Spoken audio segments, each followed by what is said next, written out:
대한은행 할감 매각 사건. 70조가 넘는 은행이 1조 7천억이 넘어갔다. 근데 그렇게 넘어간 근거가 팩스 5장. 야, 근데 팩스를 보낸 게 누구야? 그게 바로 대한은행 박수경이라고. 자살 아니라 타살입니다. 내가 수사합니다. 투자자는 이익을 극대화하기 위해서 로비도 하는 거예요. 그 로비 아니에요. 범죄입니다. 증거 찾으셨어요? 여기 대한은행 투자자들 다 알고 있죠? 자, 론스타 사건을 모티브로 했다고 알려진 영화 블랙머니의 한 장면입니다. 물론 영화적 허구도 존재하지만 외국계 사모펀드가 국내 대형은행을 헐값에 매수했다는 큰 줄기는 동일하죠. 영화 속의 대한은행이 론스타의 헐값에 팔린 외환은행을 대변합니다. 자, 사건의 시작은 2003년으로 거슬러 올라갑니다. 미국의 부동산 투자 전문 헤지펀드였던 론스타가 IMF 위기에 처한 한국의 집중 투자에 막대한 수익을 올렸고 본격적으로 외환은행 인수 사업에 뛰어듭니다. 자산 규모 62조 원대의 외환은행을 불과 1조 4천억 원에 사들이는데 성공합니다. 이 외환은행의 가치가 속된 말로 후려치기 당한 사건이었죠.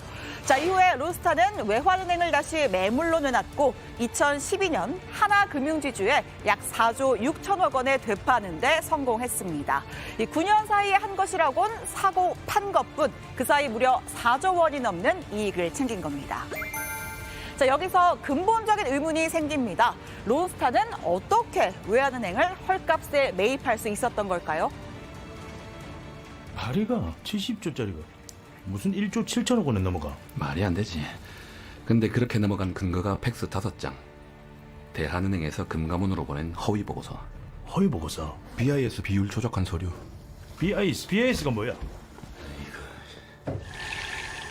자기 자본 비율이라는 건데 대한은행은 자기 자본 비율이 낮아서 재정 상태가 안 좋은 그런 부실 은행이다, 이런 거를 팩스로다가. 그렇습니다. 이 매각 당시 외환은행의 BIS 자기자본 비율이 이 8% 아래인 부실은행으로 분류가 됐었습니다.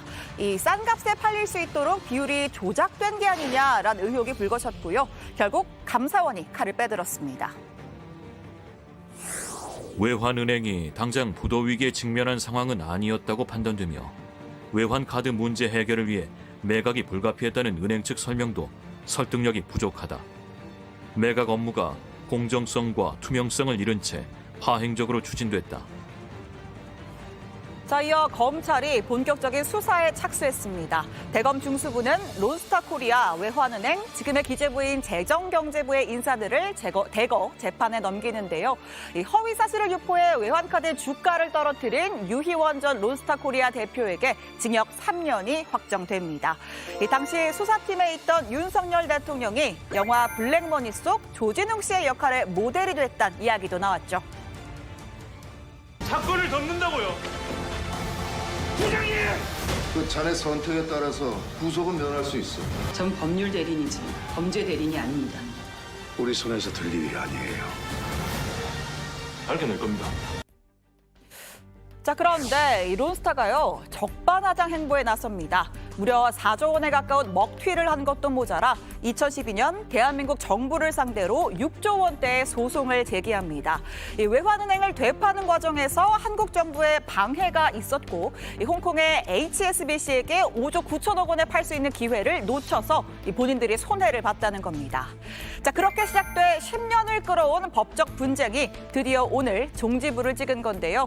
국제투자분쟁해결센터는 한국 정부의 일부 패소, 그러니까 론스타가 요구한 6조 원 중에 약 4.6%인 2,900억 원을 지급하라고 판결했습니다. 자, 일각에서는 배상금 비율로 봤을 때 선방했다는 평가도 나오지만요. 청구 금액 대비 약 4.6%가 인용된 것입니다. 한편 중대판정부는 조세 등의 나머지 쟁점에 대해서는 우리 정부의 주장을 받아들여서 론스타 청구를 대부분 기각했습니다. 액수가 많았던 조세 쟁점에 대해서는 모두 정부가 승소했습니다. 네, 이 중재 결정문에는 론스타의 외환카드 주가 조작은 한국 법원에서 유죄 판결받았다라는 내용이 포함됐다고 합니다. 애초에 매입 과정에서 적법하지 않은 절차가 있었으니 뒤늦게 론스타가 피해 보상을 요구하는 건 적반하장격이라는데 공감을 표한 거겠죠. 자, 그래서일까요? 법무부는 이번 판결에 만족할 수 없다. 끝까지 다투겠다는 입장 밝혔습니다. 많이 감액되기는 했습니다만 정부는 이번 중재판정부의 판정에 대해서 수용하기 어렵습니다. 끝까지 다퉈볼 만하다고 생각합니다. 취소 신청 등 후속 조치를 적극적으로 검토하겠습니다. 정부는 대한민국 국민의 피 같은 세금이 단 한 푼도 유출되지 않아야 한다는 각오로 끝까지 최선을 다하겠다는 말씀 드리겠습니다. 대한민국 금융계 역사를 흔들었던 대사건인 만큼 관련된 인물도 많습니다. 자, 앞서도 언급했지만 론스타의 혐의를 밝혀낸 대검 수사팀엔 윤석열 대통령과 한동훈 장관, 역시 검사 출신인 이복현 금융감독원장이 포진해 있었습니다. 반대로 한덕수 국무총리의 경우에는 론스타의 한국 법률 대리를 맡았던 김앤장의 고문으로 재직하면서 거액의 급여를 받았다는 사실이 논란되기도 했습니다. 또 추경호 경제부총리는 2003년 당시 외국 자본이던 론스타가 외환은행 인수할 수 있도록 예외 승인 협조 공문을 보낸 당사자로 알려져 있고요. 또 김진표 국회의장은 사건 당시의 경제부총리로서 검찰의 수사 대상에 오른 바 있습니다.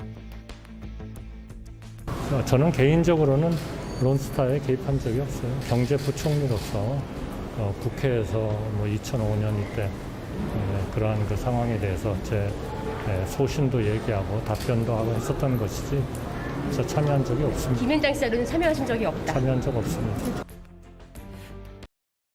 2012년 론스타가 외환은행 매각 과정에서 부당한 손해를 입었다며 우리 정부를 상대로 제기했던 국제 분쟁. 13년 만에 우리 정부의 승리로 마무리됐습니다. 정부는 어제 저녁 긴급 브리핑을 열고 국제투자분쟁해결센터 론스타 분쟁 취소위원회로부터 대한민국이 승소했다는 최종 결정을 통보받았다고 밝혔습니다. 원 판정에서 인정된 현재 환율 기준 약 4천억 원 규모의 정부의 배상 책임은 모두 소급하여 소멸되었습니다. 이번 결정으로 2022년 8월 중재 판정에서 인정됐던 배상금과 이자 지급 의무가 모두 취소됐습니다. 우리 정부가 소송 과정에서 쓴 73억 원도 론스타로부터 받을 수 있게 됐습니다. 앞서 2022년 중재판정부는 한국 정부가 론스타에 약 2억 1,601만 달러를 배상하라고 판정했습니다. 론스타가 청구한 손해배상 금액의 4.6% 수준이었습니다. 이후 론스타는 배상 금액이 충분치 않다며 우리 정부는 판정부의 월권 등을 이유로 각각 판정 취소 신청을 냈습니다. 이후 기존 판정이 뒤집힌 겁니다. 중재판정부가 중재 절차 과정에서 적법 절차를 위반했다는 점이 판정을 뒤집은 주된 원인으로 작용했다는 평가가 나옵니다. 국가 재정과 국민 세금을 지켜낸 중대한 성과이며 대한민국의 금융감독 주권을 인정받은 것입니다. 그동안 법무부를 중심으로 정부 관련 부처가 적극적으로 소송에 대응한 결과입니다. 대통령실도 기존 중재 판정의 오류가 바로잡혔다며 환영의 뜻을 밝혔습니다. JTBC 송지입니다. 한국 정부가 외국계 사모펀드 론스타와의 국제 투자 분쟁에서 승소했습니다. 당시 법무부 장관으로 소송을 추진했던 한동훈 전 국민의힘 대표, 이번 정부의 자화자찬 대신 반성하고 사과하라고 비판했습니다. 비록 론스타가 청구한 청구액보다 많이 감액되기는 했습니다만 정부는 이번 중재판정부의 판정에 대해서 수용하기 어렵습니다. 이번 판정은 절차 내에서 끝까지 다퉈볼 만하다고 생각합니다. 2012년 론스타는 한국 정부가 외환은행 매각 과정에 부당하게 개입해 손해를 봤다고 국제 중재를 제기했습니다. 10년 만에 판결에서 중재판정부 한국 정부가 약 2,890억 원을 지급하라고 결정을 했는데요.